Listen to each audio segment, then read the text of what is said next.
안녕하세요. 오늘은 예레미야서 24번째 시간입니다. 이 시간에는 예레미야서 26장의 말씀을 함께 살펴보려고 하는데요.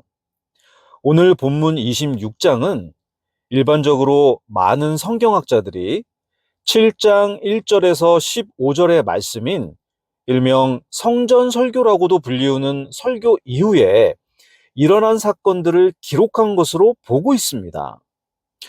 우리가 오래전에 7장 말씀을 보았었기 때문에 잘 기억이 안 나실 것 같아서 7장 1절에서 15절까지의 성전 설교라고 불리우는 말씀을 간략하게 요약해서 다시 말씀드릴게요.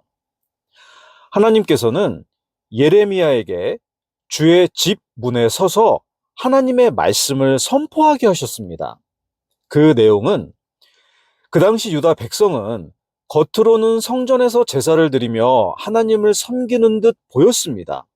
하지만 실제로는 불의와 폭력, 우상숭배 등 죄악 속에 살며 하나님의 말씀에서 완전히 벗어난 길을 걷고 있었습니다.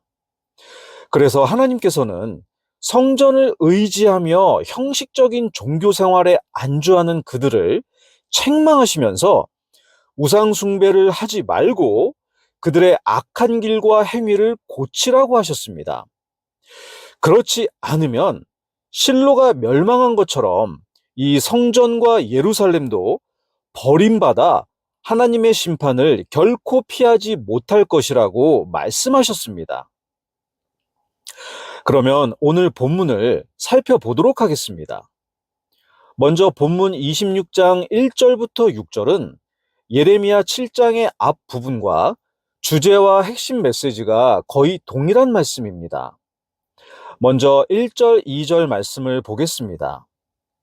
유다 왕 요시야의 아들 여호야김이 통치하기 시작할 때에 주로부터 이 말씀이 임하여 이르시되 주가 이같이 말하노라. 주의 집들에 서서 주의 집에서 경배하려고 오는 유다의 모든 도시들에게 내가 내게 명령하여 그들에게 말하라고 한 모든 말들을 말하되 한마디도 감하지 말라. 이렇게 기록되어 있는데요. 하나님께서 예레미야에게 주신 모든 말들을 말하되 한마디도 감하지 말라고 하십니다. 정말 우리 모두가 이 말씀을 두려움으로 받아들여야 할 것 같습니다. 말씀을 전하는 사람은 하나님의 말씀을 전할 때에 듣기 좋고 부담 없는 은혜로운 말씀만 전하면 안 됩니다. 하나님의 말씀은 주신 그대로 듣기 좋든 불편하든 시대적 분위기나 현실과 맞지 않는 것처럼 보여도 주신 말씀 그대로 전하는 것이 말씀을 전하는 사람들이 해야 할 책임인 것 같습니다. 그런데 쉬운 일은 아닌 것 같습니다. 그리고 말씀을 받는 사람의 자세도 중요합니다. 많은 경우에 하나님의 말씀을 듣기 좋은 부담 없는 말씀만 듣고 싶어 하기도 하고 그런 말씀만 은혜로운 말씀이라고 받아들이는 경우도 있습니다. 그런데 듣기 싫은 말씀, 그러니까 나의 죄를 지적하시며 회개하라고 깨우쳐 주시는 말씀을 들을 때에는 그 말씀을 감사함으로 은혜롭게 받아들일 수 있는 사람은 많지 않은 것 같습니다. 저부터도 쉽지 않은 일입니다. 하지만 나의 잘못을 깨우쳐 주실 때 인정하고 자백하고 회개하는 삶이 있어야 올바른 하나님의 자녀로서 살아가는 것입니다. 제가 얼마 전에 어느 목사님의 설교를 듣다가 그분께서 현대 우리 그리스도인들의 모습을 아주 신랄하게 표현해 주시는 것을 듣고 마음에 부담이 된 적이 있는데요. 그분께서 하셨던 말씀을 제가 인용해서 말씀을 드릴게요. 어떤 사람이 병원에 가서 검사를 받았는데 처음 본 의사가 말하기를 환자분 지금 몸 상태가 아주 안 좋습니다. 이대로 계속 담배와 술을 하시게 되면 아주 위험합니다. 잘못하면 죽습니다. 이렇게 말하면 보통 그 환자가 어떻게 반응하나요? 아이고, 선생님, 제가 어떻게 해야 하나요? 술, 담배 다 끊고 선생님께서 하라는 대로 하면 살 수 있을까요? 이렇게 매달리고 거기에다 진찰실을 나올 때는 감사하다는 인사까지 하고 가기 전에 진료비까지 내고 나옵니다. 그리고 자녀들을 키우면서 학교나 학원에서 선생님들과 면담을 하게 되는 경우들도 있죠. 예를 들어서 선생님이 학생 부모에게 말하기를 이 학생은 이대로는 대학 못 갑니다. 또는 졸업하기도 힘듭니다. 이런 말을 하게 되면 보통 부모들의 반응은 어떤가요? 저도 자녀들이 있지만 대개가 선생님 어떻게 해야 할까요? 제발 도와주세요. 선생님이 하라는 대로 다 하겠습니다. 이렇게 매달리지 않나요? 많은 분들이 공감하실 거라 생각됩니다. 그런데 만약에 교회에서 목사님이나 어떤 다른 분이 와서 형제님 또는 집사님 이런 상태로 믿음 생활하시면 안 될 것 같습니다. 지금 무엇인가 잘못되었습니다. 고치시고 회개하셔야 할 것 같습니다. 이렇게 말하면 그 말을 들은 사람은 어떻게 행동할까요? 물론 이렇게 대놓고 어떤 형제분이나 자매님께 지적하면서 말하는 경우는 거의 없겠죠. 하지만 이런 말을 들은 분이 아, 내가 뭔가 잘못 살고 있구나.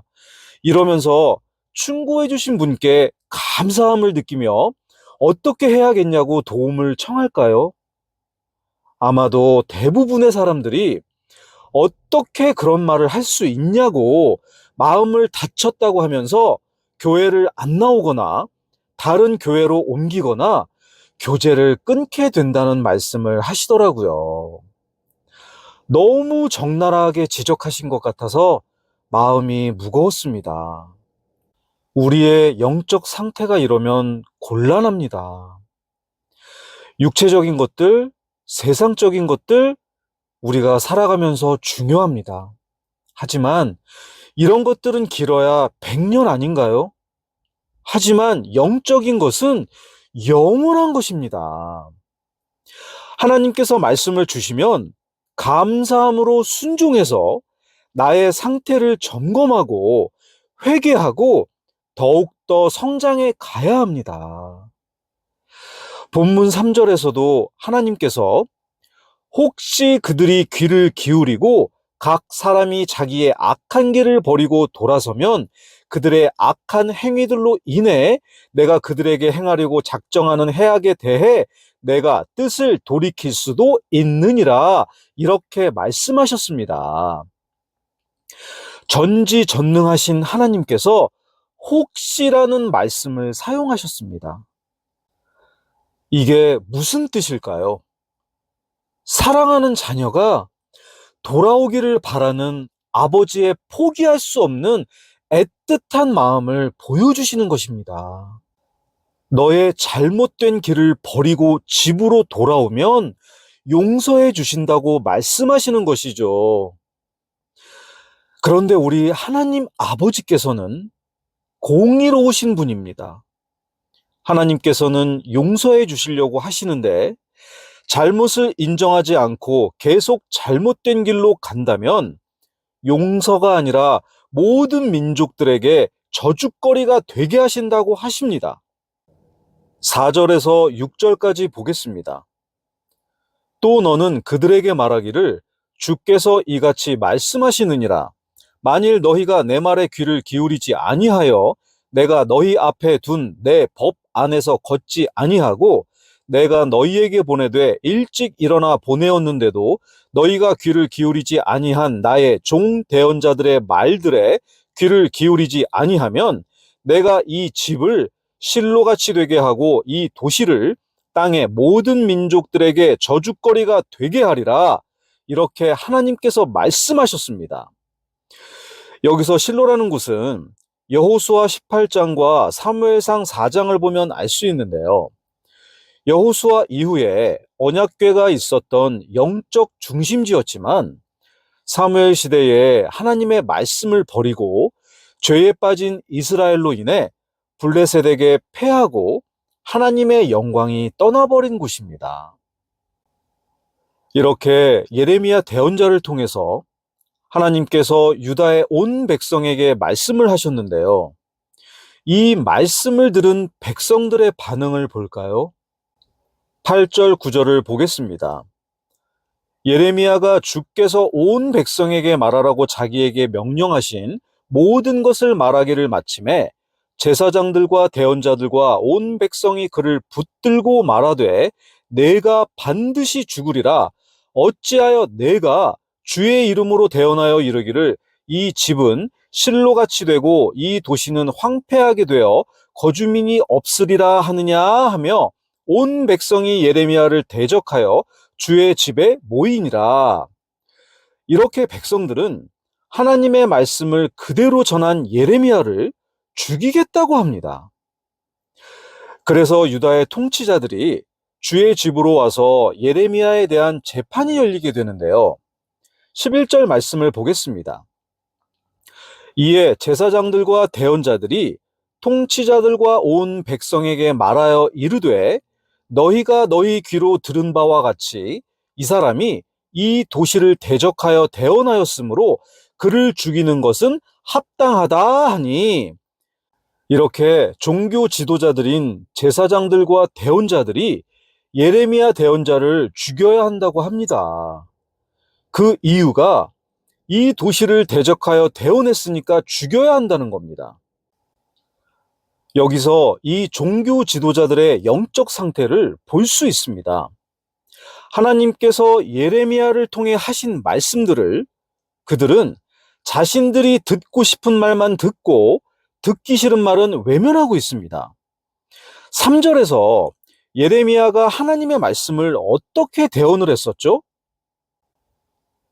혹시 그들이 귀를 기울이고 각 사람이 자기의 악한 길을 버리고 돌아서면 그들의 악한 행위들로 인해 내가 그들에게 행하려고 작정하는 해악에 대해 내가 뜻을 돌이킬 수도 있느니라. 분명히 악한 길을 버리고 돌아서면 그들에게 행하려고 작정하는 해악에 대해 뜻을 돌이키신다고 말씀하셨는데 이 말씀은 듣지 않고 이 집을 실로같이 되게 하고 이 도시를 땅의 모든 민족들에게 저주거리가 되게 하리라, 이 말만 감정적으로 들은 거예요. 회개하고 돌아오면 용서해 주시겠다는 말씀은 듣기 싫고 망하게 된다는 말씀만 감정적으로 듣고 있는 것이죠.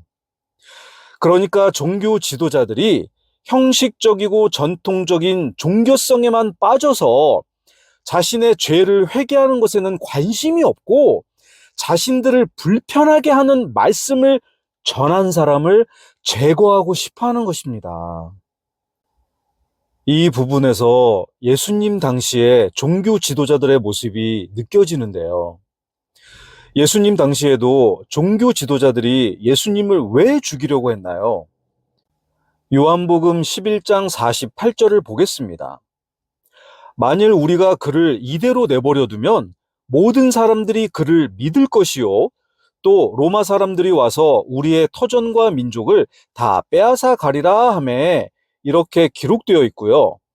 마태복음 26장 3절 4절에는 그때의 수 제사장들과 서기관들과 백성의 장로들이 가야바라 하는 대제사장의 관저에 함께 모여 예수님을 교묘히 붙잡아 죽이려고 협의하였으나 이렇게 기록되어 있습니다.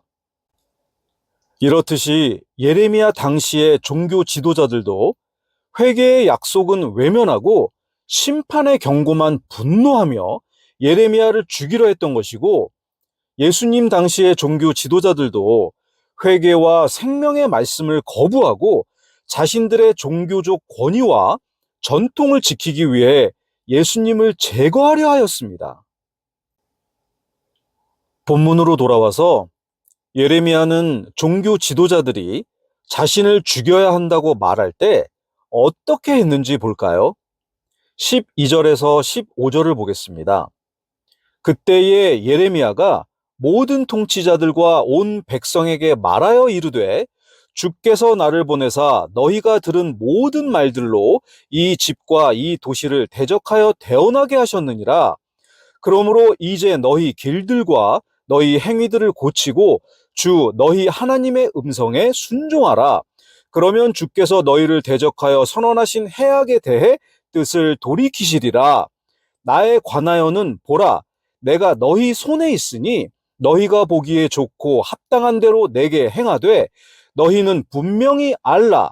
만일 너희가 나를 죽이면 너희가 무죄한 피를 너희와 이 도시와 그곳의 거주민들에게 확실히 가져오리라. 진실로 주께서 나를 너희에게 보내사 이 모든 말들을 너희 귀에 말하게 하셨느니라 하니라.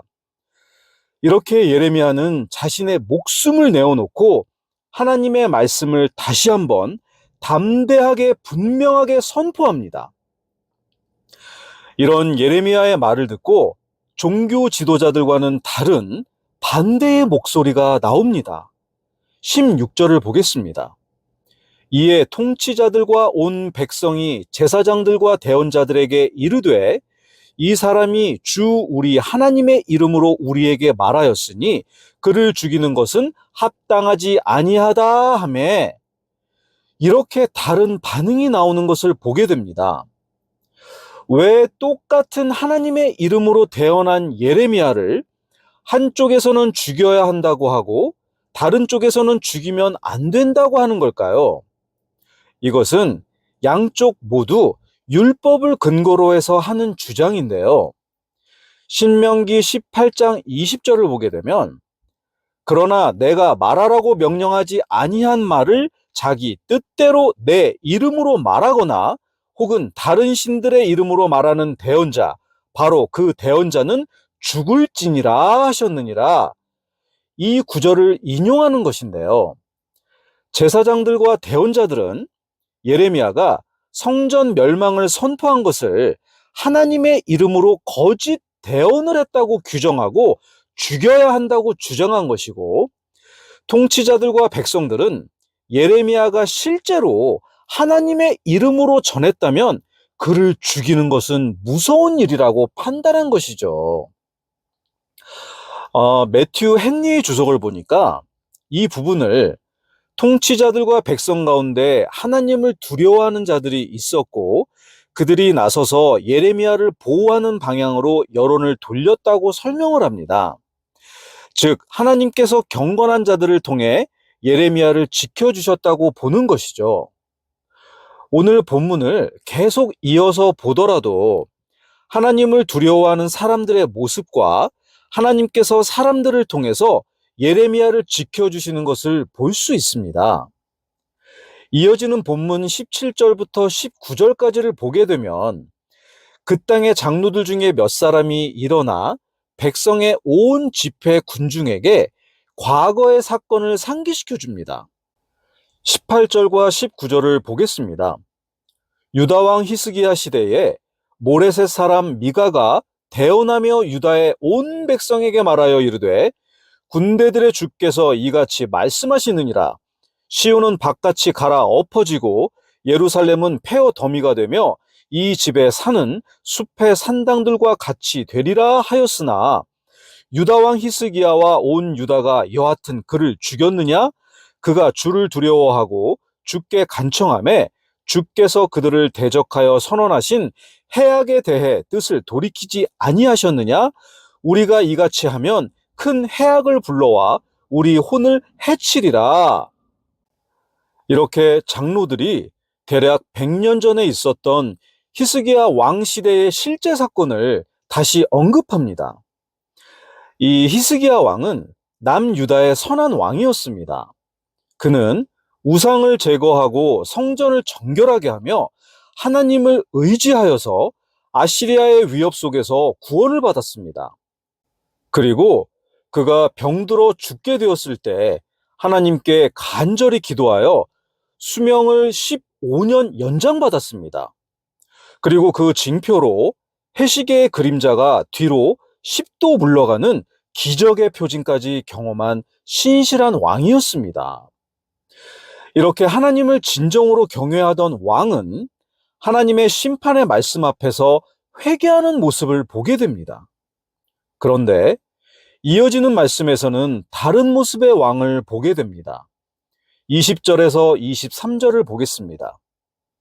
또한 주의 이름으로 대언한 사람이 있었으니 곧 기랏 여아림의 스마야의 아들 우리야라.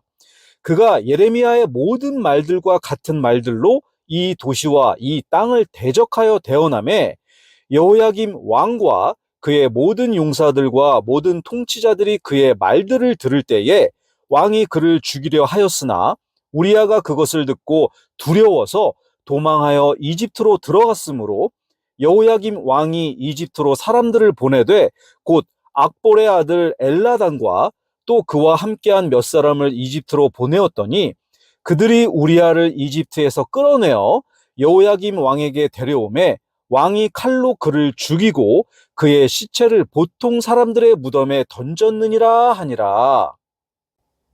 여호야김 왕은 요시야의 아들이었지만 아버지처럼 하나님을 경외하지 않고 주의 눈앞에서 악을 행하였다고 기록된 아주 악한 왕이었습니다.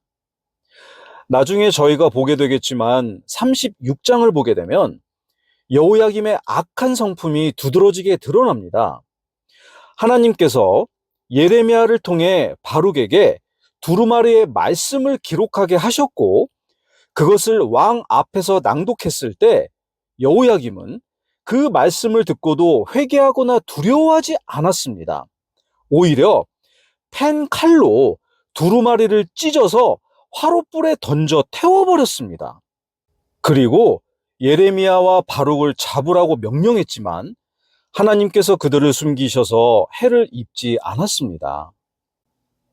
이렇게 하나님의 심판의 경고의 말씀을 듣고도 하나님을 두려워하지 않고 그분의 말씀을 무시하는 사람은 그분의 말씀과 대언자들을 제거하려는 모습을 보게 됩니다. 하나님의 같은 말씀을 듣고도 너무나도 다른 반응을 보이는 두 명의 왕의 예화와 같은 말씀을 듣고 예레미야를 죽여야 한다는 사람들과 죽이면 안 된다는 사람들로 나뉘게 되는 것을 보았습니다. 참 대언자가 전하는 불편한 말씀을 듣기 싫어서 그 대언자를 죽이면 내가 편안해질 것 같지만 오히려 그 말씀 앞에서 옷을 찢고 마음을 찢어서 회개해야 살 수 있다는 것을 우리는 깨달아야 하겠습니다. 그리고 지도자의 올바른 판단이 나라의 운명을 바꿉니다. 정치적, 영적 지도자들이 진리를 들을 귀를 가지면 백성은 살고 귀를 막으면 함께 망합니다. 제가 자주 언급하는 요나 대언자 시대의 니느웨의 사건에서도 이방 민족이었던 그들에게 요나가 하나님의 심판을 전했을 때 니느웨의 왕은 굵은 베옷으로 몸을 덮고 재 속에 앉았으며 온 백성과 심지어 가축과 짐승들까지도 금식하게 하고 하나님께 회개하라고 칙령을 내렸습니다. 그리고 하나님께서는 그들의 회개를 보시고 심판하시려던 뜻을 돌이키셨다고 요나서 3장에 기록되어 있습니다. 그리고 우리가 조심스럽고 두려운 마음으로 생각해 보아야 할 것이 있습니다. 지금 신약 시대를 살아가는 구원받은 모든 사람들은 영적 제사장들이고 영적 지도자들입니다. 목사님이나 장로님들처럼 어떤 직분이 있으신 분들만 영적 지도자들이 아닙니다. 그분들은 어느 단체에서 맡고 계신 직분이 있는 것이고 구원받은 모든 그리스도인들 또한 모두가 영적 지도자들입니다. 그래서 자기가 어떤 곳에 있든지 어떤 위치나 상황에 있든지 그 자리에서 영적 지도자답게 올바르게 살아야 합니다. 한 가정의 가장이나 아내의 위치에 있을 수도 있고 직장의 선배나 교회의 봉사자가 될 수도 있습니다. 어떤 상황이든지 하나님 앞에서 올바른 판단과 자신의 처지에 맞게 하나님의 자녀답게 모범이 되고 하나님의 빛을 드러내며 하나님께 영광이 되는 삶을 살도록 주의하며 살아야 하겠습니다. 그리고 본문 마지막 절인 24절을 보게 되면 그럼에도 불구하고 사반의 아들 아히감의 손이 예레미야와 함께 하였으니 이것은 그들이 그를 백성의 손에 내주지 아니하여 백성이 그를 죽이지 못하게 하려 함이더라. 이렇게 기록되어 있습니다. 그리고 오늘 본문에 우리야라는 대언자가 등장하는데요. 우리야 대언자는 성경에 여기 한 곳에만 기록되어 있습니다. 본문 20절에서 우리야 대언자는 예레미야의 모든 말들과 같은 말들로 도시와 땅을 대적하여 대언했다고 기록되어 있는데요. 그런데 우리야는 여호야김 왕이 죽이려 해서 이집트로 도망했다가 잡혀와서 결국에 죽임을 당하고 예레미야는 하나님께서 아히감을 통해서 살려주시는 것을 볼 수 있습니다. 이 말씀을 보면서 우리야는 담대하지 못해서 죽게 되고 예레미야는 담대했기 때문에 하나님께서 지켜주신 거 아닌가 하고 볼 수도 있습니다. 하지만 그렇게 볼 것이 아니라 우리는 이것을 좀 더 깊이 있게 볼 필요가 있습니다. 하나님께서는 항상 사람을 통해서 역사를 이끌어 가시는 것을 성경을 통해서 볼 수 있습니다. 그리고 모든 사람은 각자가 맡은 사명이 있습니다. 또한 각자가 맡은 사명이 다릅니다. 그래서 사명이 남아있을 때는 하나님께서 그를 보존해 주시며 하나님의 일을 이루시는 것을 우리가 성경을 통해 볼 수 있습니다. 그리고 사명이 끝나면 하나님께서 데려가시는 것도 볼 수 있습니다. 그리고 어떤 경우에는 순교를 통해서 하나님께 영광을 돌리기도 합니다. 스데반의 경우도 그가 순교함으로써 교회가 흩어져 복음이 퍼졌고 예수님께서 여자가 낳은 자 중에 가장 큰 자라고 하셨던 침례자 요한도 순교했습니다. 우리 예수님께서는 자신의 죽으심으로 인류를 구원하시고 하나님의 뜻을 온전히 이루시며 하나님을 영광스럽게 하셨습니다. 오늘 저희가 예레미야서 26장 말씀을 함께 살펴보았습니다. 하나님의 말씀은 사람을 무너뜨리기 위한 말씀이 아니라 오히려 돌이켜서 살리려는 사랑의 말씀입니다. 그런데 그 말씀 앞에서 회개하지 않고 불편하다는 이유로 거부하면 결국 스스로 심판을 자초하는 것이 됩니다. 우리는 하나님의 말씀을 듣기 좋든 불편하든 그대로 받아들이고 순종해야 하겠습니다. 그래야 나와 가정과 교회와 사회와 국가가 회복됩니다. 그리고 우리 모두는 하나님의 자녀로서 각자의 위치에서 맡겨진 사명이 있다는 것을 기억해야 하겠습니다. 그 사명이 무엇인지 신중하게 생각하고 판단해서 자신이 맡은 사명을 충실하고 성실하게 잘 감당하는 저희 모두가 되기를 소망합니다. 감사합니다.